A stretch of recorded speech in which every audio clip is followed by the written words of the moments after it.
All right, guys. I just got done watching the Filler and Shaw versus Woodward and Van Boning doubles match, and I have some thoughts. I have some Mosconi Cup thoughts. Um, Unless you've been living under a cue ball, a rock, recently, you've been following Mosconi Cup. I would hope you have been following the Mosconi Cup. It's great action. It's great drama. It is what it is in terms of the drama and the fact that the environment in the room is different. I think it's really cool personally. I really enjoy the format. I like that there's doubles, there's singles. They kind of change up the strategies and the team has to really pivot. The fact that it's a short race can be cutthroat. It can be really challenging for the teams to rally and recover, especially when the scoreline looks like what it does as of today. But I think that's intended too, right? Like add layers of pressure, whether it's the screaming fans or a big deficit, and then hopefully you will draw out the best from these players who are billed as the best, like the best of the best, right? And I feel like there's going to be a fair amount of like tangents in my little diatribe here today, and things that I might use as an offshoot for future videos if this kind of video gets any interest. Just because this sort of thing is fun for me, but I know it's a little different than what I normally do on the channel, so take it for what it's worth. So the U.S. is getting slammed again, and this will be year 5 or 6 that we would have lost. Hopefully we don't. Hopefully the U.S. doesn't lose. I hope we rally. But it's been tough. It's tough watching the guys struggling out there. As hard as it can be to watch, I think it's hard to watch because I'm so invested, right? I can speak for myself here. I think probably some people feel similarly, but I feel so invested. I'm really pulling for our guys. I'm pulling for the U.S. and it can be heartbreaking to just see them struggling like this. When the score line's what it is. But that aspect is thrilling because of the investment. I think that's a good thing that we're invested. It's not just some like depersonalized thing. You're really rooting for them, right? And yeah, I do love the drama of the Mosconi Cup, the shouting and the screaming, the hooting and hollering and everything, and the fact that most professional format events are very church-like. They espouse the sort of atmosphere of silence and reverence, and that has its place. That's got its tradition, and I deeply appreciate that too. There's few things that I like more than walking into a completely silent pool hall, without like blasting music or people shouting or whatever, and you just hearing the snap of the balls. Like that's a deep kind of personal thing for me. I really enjoy that. Mosconi Cup's always been built and billed different than that, and by design, and I think it's super cool. If you don't like it, you can watch something else, right? No need to complain about that, although it's not going to stop people from complaining. There's some really interesting kind of commentary questions coming out around, what's causing this sort of major scoreline. And something that I saw that really piqued my interest, and I want to look into it more, is this idea that the U.S. is just spinning the ball way more than Europe. So I want to look at that in a little more detail, especially because if you've been following my channel for a while, you'll know that last year I did a no spin November kind of challenge, just a personal challenge to myself to see, what flaws were coming out from that and how I could adapt things. And I got great results. I'll link the video.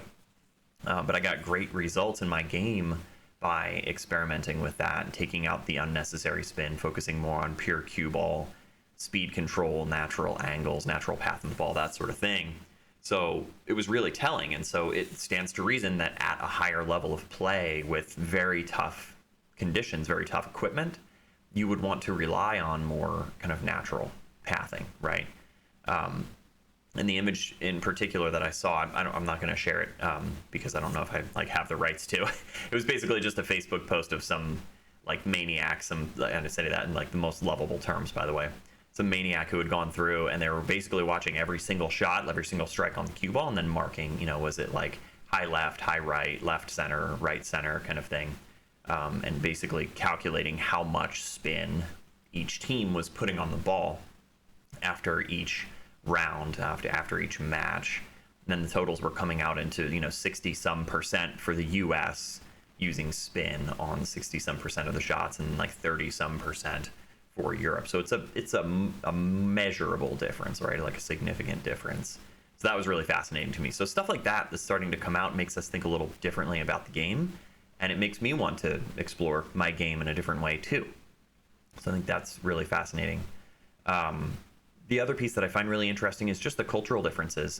Charivari touched on this in a post recently, but it's this idea that the sport, the discipline, is cultured very differently in Europe compared to the U.S. And in the U.S., it's smaller tables and it's leagues with handicaps, and it's kind of a bar game, and it's more of a game than a sport in a lot of ways.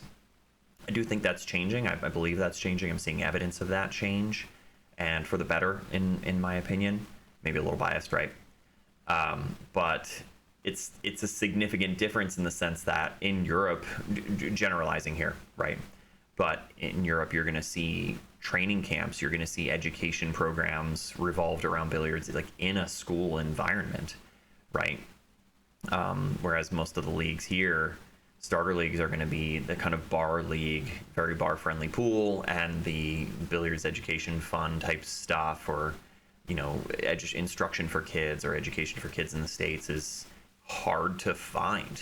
Qualified instructors for junior players are very hard to find. I mean, qualified instructors can be hard to find in general, depending on where you live in the country. There's also, the idea that the U.S. is massive, like geographically massive, right? Like Texas being the size of France, right? For example. So it can be hard to make this comparison, and I think because we're so geographically spread out in the U.S., it's a difficult comparison to make to where things are more concentrated, and so the infrastructure of countries in Europe are going to behave differently than the infrastructure of the U.S., and the education programs or sports disciplines are going to function similarly. I think the perspective that I bring to this is partially because, maybe mostly because, I started playing pool at sort of an interesting time in pool's history. I was sort of coming off the coattails of the more straight pool traditions, pure races, not a lot of handicapping. You shoot what you shoot, and if the other player's better than you, they are more likely to win. There's not as much luck, and certainly there's not as much weight being given. I did not come up around a lot of gambling. And that was kind of the tail end was catching me as I started. And then I moved into, when I started to play, there was a lot of bar leagues, and, I wasn't super young when I started to play. We're talking, like late teens, early 20s kind of thing. And joining up with the APA when I was old enough for that, because I had a known skill level, they brought me in as a 7, and my rank was fixed as a 7 even at that younger age. And so I don't feel like I really leveled up in that sense, and I was always used to just sort of like giving weight, and for better or worse, I guess. But the fact is, I didn't have a lot of exposure to very highly skilled players and having to go even against them. I wish I had, right? Because it would have given me a more pure, in my opinion, a more pure version, a more pure look at the game, and the fact that, hey, it's skill. I mean, there's no shortcuts to victory, right? Like, you take your handicap and you play straight pool against somebody, and you have to go to 20 and they have to go to 100 or 150. Like, did you win? It's to like sort of tease out the distinction between like winning the match and beating someone. Like, oh, you won, but you didn't beat me. It's like a weird distinction that I don't think really serves anyone. There's probably an argument to be made for the better player giving up weight, and like good for them for challenging themselves, I guess. But I think the cumulative effect on the larger culture is that we're really not, I say we, the States, this kind of culture that we have around billiards in the States, we are not cumulatively making ourselves better. And deeper dive into, how much that has to do with the true nature of leagues, the true purpose of leagues being more about making money than making better pool players, is probably also a subject for another video.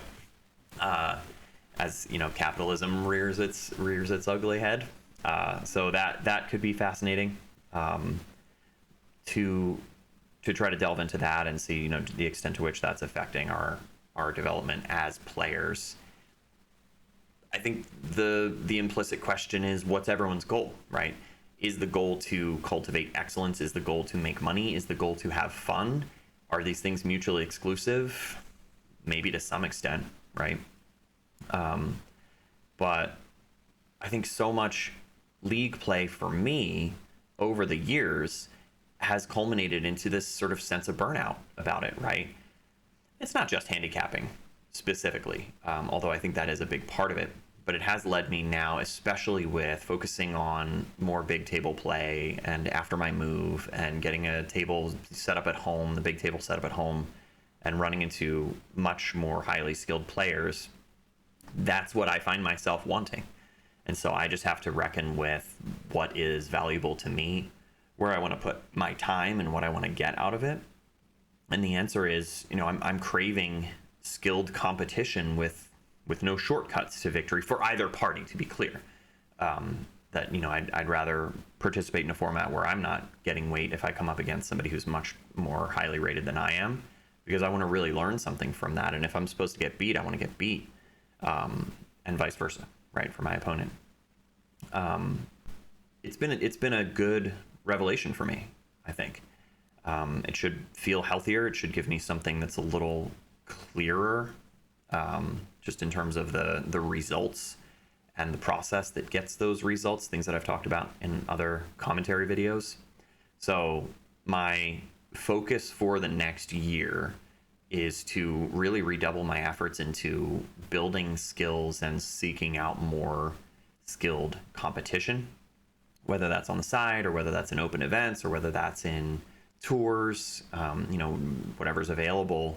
I'm going to be putting that stuff on the docket as much as I can attend, and then sharing content with you guys in the same way that I do, reflecting on that, and hopefully it does amount to personal growth and growth in the discipline, just kind of like building my game. And to be clear, I still intend to participate in league play, albeit to more limited extent, just because I don't have as much time anymore with kids, right? So things have changed there. But it's an exciting direction for me. I'm eager to see where it goes. And it was cool to see the Mosconi Cup content really generating this thought process for me. So I just wanted to throw some of that out there for you guys. Open to your thoughts. Would love to hear what you think about this. If you've experienced kind of similar things with league burnout or frustration with handicaps, one way or the other, and your thoughts on the cup, like on the Mosconi Cup event, how the teams are doing, what you think about the format. Like, I'm open to all of it. I want to chat with you guys. Just wanted to put this out there to get that conversation going, and then to give you a peek at sort of where I'm at and the kind of stuff that I'm thinking about for myself. So if you enjoyed the video, drop a like, do the YouTube stuff as usual. I'm gonna probably put a few more of these out, more like vlog style. Just wanted to get some thoughts out there while the Mosconi was buzzing, and hope to hear from you guys. And there is more match content on the way. See you soon.